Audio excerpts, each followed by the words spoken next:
Le jour de la Pentecôte, Pierre, debout avec les 11 autres apôtres, éleva la voix et leur fit cette déclaration. « Vous, Juifs, et vous tous qui résidez à Jérusalem, sachez bien ceci, prêtez l'oreille à mes paroles. Il s'agit de Jésus le Nazaréen, homme que Dieu a accrédité auprès de vous en accomplissant par lui des miracles, des prodiges et des signes au milieu de vous, comme vous le savez vous-même. Cet homme, livré selon le dessein bien arrêté et la prescience de Dieu, vous l'avez supprimé en le clouant sur le bois par la main des impies, mais Dieu l'a ressuscité en le délivrant des douleurs de la mort, car il n'était pas possible qu'elle le retienne en son pouvoir.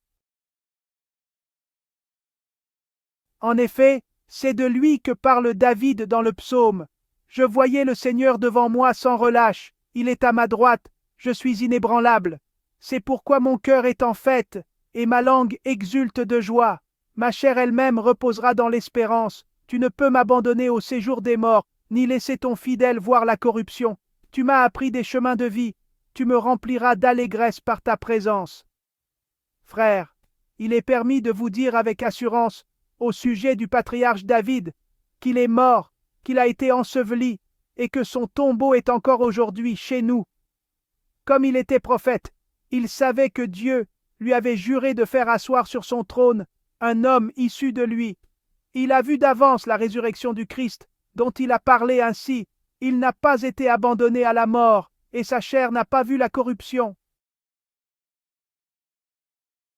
Ce Jésus, Dieu l'a ressuscité. Nous tous, nous en sommes témoins.